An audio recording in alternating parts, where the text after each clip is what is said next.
Hello year 9, I hope all of you are fine. Okay, in the previous video, starting the chapter ecosystem, we studied some of the terms that are used in the chapter ecosystem. Ecology, what is the general concept of ecosystem, and what are the types of ecosystem. It may be aquatic, it may be terrestrial, and there are different types in aquatic and terrestrial also.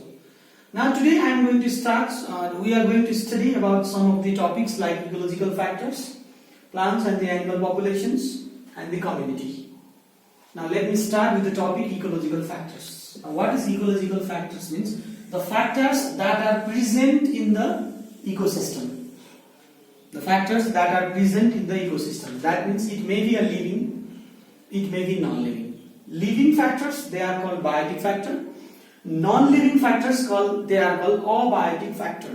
Biotic living, abiotic non-living. Now, if we move on to the biotic factors, there are many different types of biotic factors, biotic living factors, and that can again be grouped into three groups: producer, consumer, and decomposer. Now, let's look at the name here: producer, consumer, and decomposer. Now, according to the name, let's find the differences. Producer produces food.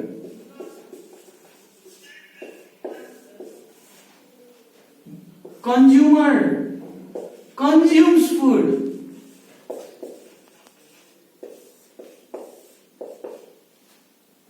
Decomposer decomposes. Since they are living, decomposer decomposes all the living organisms after their death. Producer produces food. That means if I have to give an example, then say all the green plants. All the green plants, they produces food. Now consumer means all the consumers who consumes the green plants, they are consumer. And third one is after death of all the living organisms, the body of living organisms are complex, made up of carbohydrate, glucose, proteins, nucleic acids, urea, and all. They has to be again simplified. That means they has to be decomposed. For that, there are decomposers. The example of decomposers are fungi, bacteria, and now producer is green plants. Okay. Now let's take fungi, bacteria. They are the examples of the decomposers. Now again, consumer on the level of their consumption, type of their consumption, they can be grouped into three: primary, secondary, and tertiary. Primary consumers are those consumers which directly consume the producer. Goat consumes grass. Grass is an example of producer. That means primary consumer directly consumes the producer. Directly. Here secondary consumer means, I have told in consumer that consumers consumes food, but secondary consumer, they do not consume producer directly. Instead, they consume the primary consumer. That means secondary consumer, let me join this with an example. Tiger is goat. That means now tiger is good. That means tiger is an example of secondary consumer. Now tertiary consumer, that consumes both. It may consume primary, it may consume secondary, but the major thing to remember here is tertiary is not consumed by any other. Primary is consumed by secondary. Producer are consumed by primary are consumed by secondary are consumed by tertiary, but tertiary, they are at the top level. That's why they are not consumed directly. Instead, after death, decomposer decomposes all these living organisms to balance the ecosystem. Now let's be clear, this decomposer, they have a great role in balancing or maintaining the nutrients in the soil. Let me explain again. Producers, green plants, they take nutrients from the soil. Look, green plants. Now, they take nutrients from the soil. Green plants.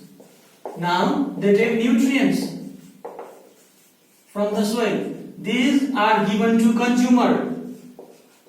And consumer means they have make simple nutrients into complex. For example, the plant, they take nitrogen, they take other potassium and other nutrients, and they make food, glucose, starch. Consumer consumes that glucose, starch, and its form is changed, protein, nucleic acids, urea and all. Look, that simple nutrients have been converted into complex. Now what happens is, these complex when dead, death, decomposer, they again decomposes that complex into simple nutrients, and this cycle continues. That's why decomposer have a great role in maintaining the ecosystem. Actually everyone has, every living factors, or it may be next one, non-living factors, they have the great role in maintaining the ecosystem. Why? Non-living factor, abiotic factors, some of the examples here: air, sunlight, soil, water. Without air, oxygen, how will we breathe? How will plant make their food? Without sunlight, can plants go for the photosynthesis? No. Where will animals make their own shelter without soil? Even life wouldn't exist with these abiotic factors. Actually, all the factors, they are equally responsible for maintaining the balance in the ecosystem. If one of the factor is taken out, it disbalances the whole ecosystem. Now this is all about ecological factors. Now let's move on to the plant and animals population. Before this, first we have to understand what population is. Now population, it is a group of individuals. Group of 5 people, that is a population. In a city means. Okay. Now group of individuals, and while going through population, we must understand that it must be in a particular area. The population of Kathmandu is, that's why we do not just say that the population, we just say the population of Kathmandu, the population of Nepal. It covers a particular area. That means, and it is a group of individuals. Now we only think that population means population of human. It's not like that. Population means everything. It may be the population of tiger in Chitwan National Park. How many tigers are present in Chitwan National Park? We can also go for population of tiger in Nepal. Tiger are not just, this is an example. Okay. Now characteristics. The population, they have the characteristics like density, how dense the population is. Okay, birth rate, increased birth rate, decreased birth rate. What is the age of the major individuals there? Distribution, in how are they distributed? In what kind of environment do they live? What kind of food do they consume? What kind of biotic factors are there present? What kind of abiotic factors are there in that populations? Now next is that these populations, now there are certain factors that affects this population, growth. Now the first one is biological, non-biological. Some of the examples for biological, that means a natural one. Natural death, birth rate. If the natural death, it decreases the population. If it's birth, it happens naturally. That means birth rate, it increases the population. Look, the population is decreasing in this case, increasing in this case.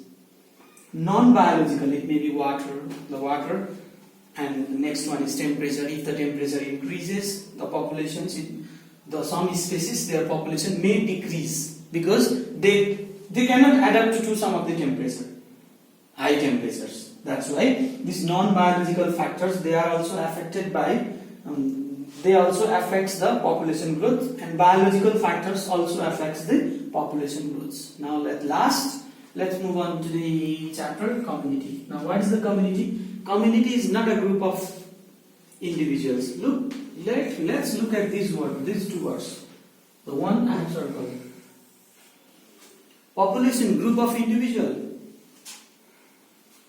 Community, group of species. That means if we say population of tiger in Chitwan National Park, there is only one. And community means it is a group of species. That means there, along with the tiger, there are other type of individuals also present there. That represents a community. If we say in our community, it's not just we human beings. it may be the populations of some domestic animals also here. That means community stands for a group of species, whereas population stands for a group of individuals. Same kind of individuals, but here different kinds of individuals. Again, they may depend on each other. We depend on the domestic animals, they help us in many ways. Obviously, community is also counted for a particular area. The community of New York is different than the community of Kathmandu city, because the thinking of the people living there and living here is different. The environment there and environment here is different. The color of the skin of the people living there and the color of skin people living here is different. But the community refers not just to individuals but to a group of species. I repeat again with an example. Our community means not just human beings. It includes domestic animals like cow, dog, and many other factors also. When we talk about population, our population means it's just ours. Just human beings populations, or just the populations of human beings on this community. Now what we have to understand this is community, it consists of only living factor. We do not count non-living factors in case of community. That's why I did not add up air, water while telling our community. Our community means community of us, community of domestic animals, community of birds around us, but not non-living factor. If we add, let's look, if we add non-living factor, then it is called ecosystem. The whole is ecosystem. Ecosystem, that means relationship between living factors and non-living factors. If we only say the living factors, group of living factors, that is a community. Group of living factors, their relationship with whole non-living factors, that is a ecosystem. Now today, I hope I clarified you about the different topics, the different terms that are used in ecosystem, the factors present in the ecosystem, and about populations. What is population? What are the characteristics of populations? What is community? Isn't it? And then different factors with the examples. Now here every factors, they are responsible for maintaining the balance in the ecosystem. What happens if we let me clarify with you with an example. What happens if there is no goat? Then we will consume the grass in that ecosystem. And what will the tiger consume? Because you are supposed to consume that means you are supposed to consume the goat. That means since there is no one to consume the grass in that ecosystem, the population of grass will increase. And tiger has nothing to consume. The population of tiger will decrease. Look, the ecosystem is disbalanced. That was an example how disbalance causes if we take one of the factors out from ecosystem. I hope the video is really helpful for you to understand some of the terms in ecosystem. I request all of you to stay at home and stay safe. Thank you. Have a good time ahead. Bye bye.